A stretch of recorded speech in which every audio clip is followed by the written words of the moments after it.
Welcome to the deep dive. Today we're jumping into, well, a really significant chapter from the Bible, 2 Kings, chapter 25. Yeah, it's quite a heavy one. It covers the fall of Jerusalem, a huge moment. Absolutely. We're talking about the siege by Nebuchadnezzar, the king of Babylon. It sets the stage for everything that follows. Right. The biblical text itself is our main source, obviously, and we're looking at the events around the 9th to 11th years of King Zedekiah's reign in Judah, and then the final actions in Nebuchadnezzar's 19th year. And our aim here is to unpack what happened, but also, maybe more importantly, see what enduring lessons there might be for us, especially thinking about faith. Definitely. So it starts with this siege. Nebuchadnezzar's forces surround Jerusalem. They even build siege forts around the city. And this wasn't quick. It dragged on, didn't it? Until Zedekiah's 11th year. Exactly.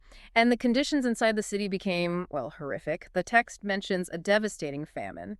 Yeah, it says, by the 9th day of the 4th month, the famine was so severe there was no food left for the common people. Grim. Terribly grim. And then, inevitably perhaps, the city's defenses were breached. The wall was broken through. That led to this desperate escape attempt, Right. right? By King Zedekiah and his soldiers. Under the cover of night, trying to slip out through a gate near the king's garden. But the Chaldeans, the Babylonians, were everywhere. So the escape failed. It did. The Chaldean army chased them down, caught Zedekiah on the plains of Jericho. His army just scattered. And his personal fate was, well, it's hard to read. It really is. He's taken to Nebuchadnezzar, who's at Riblah. Judgment is passed, and it's brutal. They killed his sons right in front of him. Yes, and then they blinded him, put him in bronze chains, and carted him off to Babylon. It's just unimaginable. A complete and utter downfall. And the city itself then faced the consequences.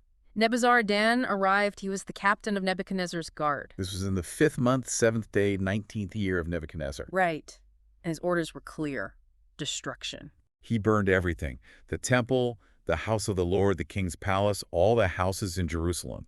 It says every great man's house went up in flames. And the walls, the protection for the city. Torn down by the Chaldean army.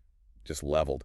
So, total destruction. What about the people who are still alive in the city? Deportation. Nebuzaradan carried away pretty much everyone left the remnant. Any fugitives who had surrendered. Off they went to Babylon. That he left some people behind. Yeah, it seems so. Some of the poorest people were left to work the land as vine dressers and farmers. A practical measure, I suppose. Keeps the land productive, perhaps. But the sacred items, the temple wasn't just burned, it was looted. Oh, absolutely. Yeah. Systematically stripped. Those famous bronze pillars, Jachin and Boaz, Yeah. broken into pieces. The bronze sea, that huge basin. The movable stands, all broken up and the bronze hauled away to Babylon. And it wasn't just the big items, the text lists, the everyday service items, too. Pots, shovels, snuffers, spoons, all the brass vessels, plus anything made of gold or silver like fire pans and bowls. It emphasizes the sheer amount of bronze from those main items. The 2 pillars, the sea, the bases Solomon had made. It says the weight was beyond calculation. Gives you a sense of the scale. One pillar was, what, 18 cubits high? That's like 27 feet. Plus a capital on top, 3 cubits high, made of brass with intricate designs, netting, and pomegranates. And the second pillar was just like it. These were monumental. Incredible craftsmanship, just gone. And it wasn't just the building and the items, the leadership was targeted too. Right. Nebuzaradan captured the key religious figures. Sariah the chief priest, Zephaniah the second priest, and the 3 doorkeepers of the temple. And secular leaders too. Yes, an army officer, 5 of the king's advisors found in the city, the scribe who was in charge of muster rolls for the army. And 60 other men of the land just found there. All of them were taken to Nebuchadnezzar at Riblah. And executed there. Wiped out. The text sums it up starkly. So Judah was carried away out of their land. Gone into exile. But Nebuchadnezzar did appoint someone over the few people left behind in Judah. He did. A man named Gedaliah. He tried to establish some order, told the remaining army captains and their men to basically cooperate with the Babylonians, serve them, and it would be okay. How did that work out? Not well. Tragically short-lived. In the 7th month, a man named Ishmael, who had royal ties, came with 10 men. Oh, no. And assassinated Gedaliah, and also the Jews and the Chaldeans who were with him at Mizpah.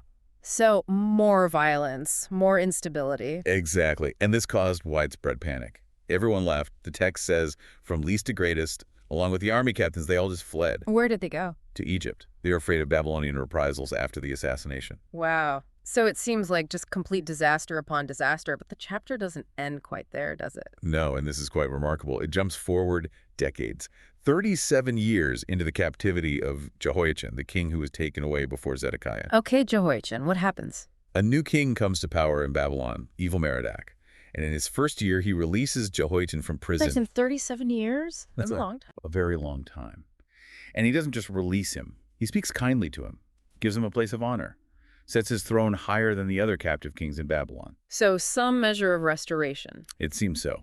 He gets him out of his prison clothes, lets him eat at the king's table regularly for the rest of his life, and gives him a daily allowance. It's a small detail in the grand scheme, but it feels significant. A little bit of light. It really does.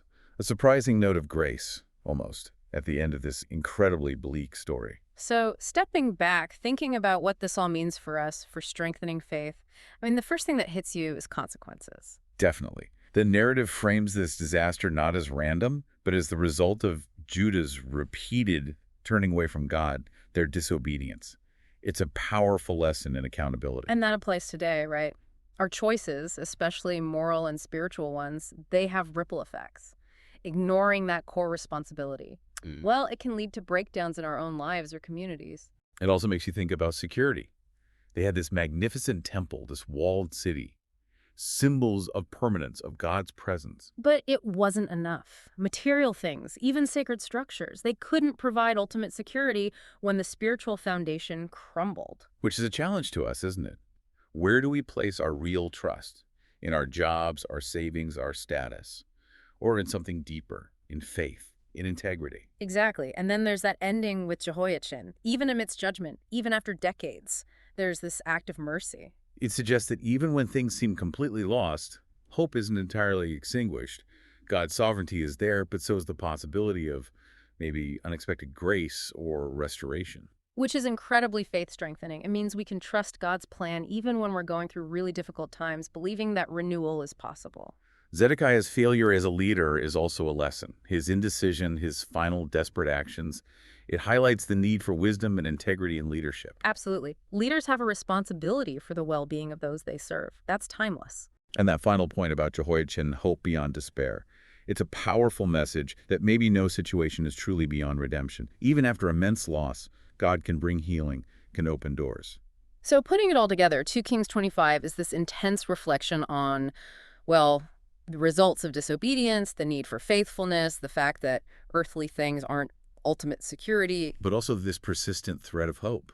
Hope for renewal, for restoration, if we turn back, if we remain faithful. Understanding these ancient lessons, the consequences, the insecurity of the purely material, but also the enduring hope in God's mercy that really can strengthen our faith today.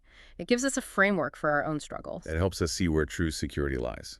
Not in walls or wealth, but in that relationship with the divine. So this deep dive, it's sobering for sure, but also filled with these profound truths about accountability, where real security is found, God's ultimate control, leadership, and yes, that vital possibility of hope. Which leaves us with something to think about. In our own lives, maybe consider where we might be leaning too heavily on earthly security, on things that can be shaken, rather than on spiritual faithfulness. How might this story of Jerusalem shift our perspective, perhaps strengthening our reliance on something or someone greater?